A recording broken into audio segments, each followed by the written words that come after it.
বিসমিল্লাহির রহমানির রহিম। আসসালামু আলাইকুম। হ্যালো এভরিওয়ান, আপনারা সবাই কেমন আছেন? আশা করি ভালো আছেন। আমি আবার একটা নতুন ভিডিও নিয়ে চলে আসলাম। এই যে আদা বাটা দিয়ে দিলাম, রসুন বাটা দিয়ে দিলাম, তারপর হচ্ছে পেঁয়াজ বাটা দিয়ে দিলাম। এখন এটা একটু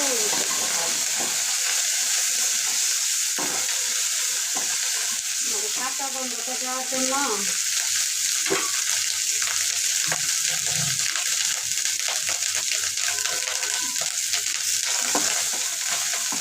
আমি পেঁয়াজটাও আপনারা ভেজে নিচ্ছি, কারণ পেঁয়াজটা বড় হয়ে যাওয়া সেই জন্য।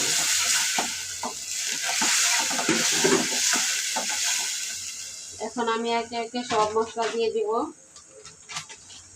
লবণ দিলাম 1 চামচ, হলুদের গুঁড়া দিলাম 1/2 চামচ,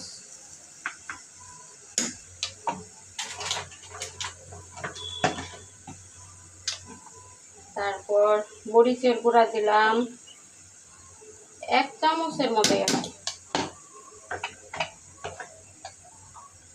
সজের গুঁড়া দিলাম 1/2 চামচ,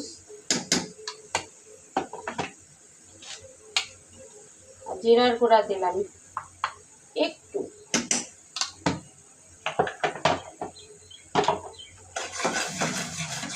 এখন এটা ভালো করে কষাবো।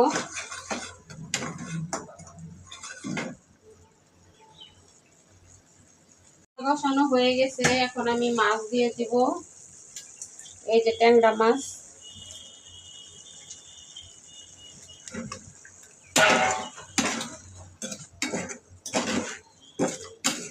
এটা একটু কষিয়ে আমি উঠিয়ে রাখবো।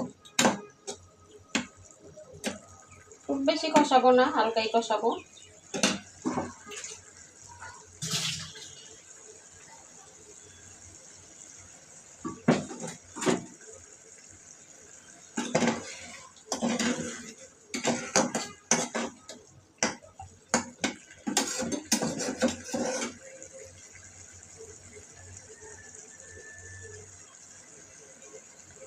এই তো আমি এই যে মাছটা কষিয়ে উঠিয়ে রাখলাম, এখন আমি সবজি দিয়ে দিব।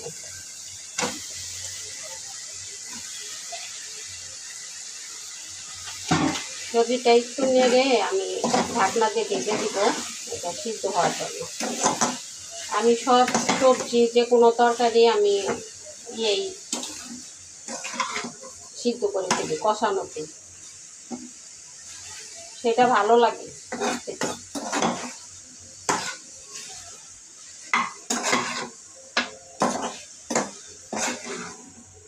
এটা মূলার এই যে কচি ডাঁটা এখনই ভালো লাগে, তারপরে আর মূলা ভালো লাগে না, শাকও ভালো লাগে না, মূলাও ভালো লাগে। এই তো এখন আমি মাছ দিয়ে দিব। মাছগুলো আমি ঢেলে দিয়ে দিলাম।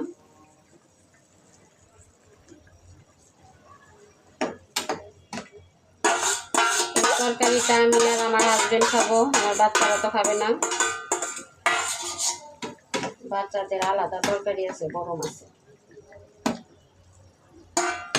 নবাবজাদারা মূলা খায়, যে ট্যাংরা মাছ খায় না ছোটটায়, আর বড়টায় মূলাও খাবে না, ট্যাংরা মাছও খাবে না।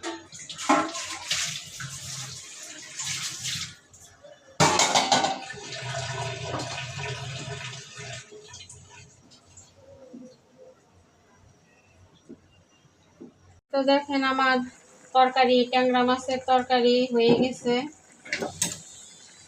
এই যে ট্যাংরা মাছ ওগুলো দিয়ে রান্না করলাম, ডিম পেটে ভর্তি। এই যে দেখেন, এখন এই যে বর্ষাকাল না, সব মাছের পেটে এখন ডিম। ডিমওয়ালা কিছু কিছু মাছ খেতে কিন্তু অনেক ভালো লাগে, যেমন ট্যাংরা মাছ। সেদিন আপনার শিং মাছ আনছে, শিং মাছের মধ্যে অনেক। তো সবাই ভালো থাকবেন, সুস্থ থাকবেন, আমাকে বেশি বেশি করে সাপোর্ট করবেন। অন্য কোনো ভিডিওতে দেখা হবে, কথা হবে। আল্লাহ।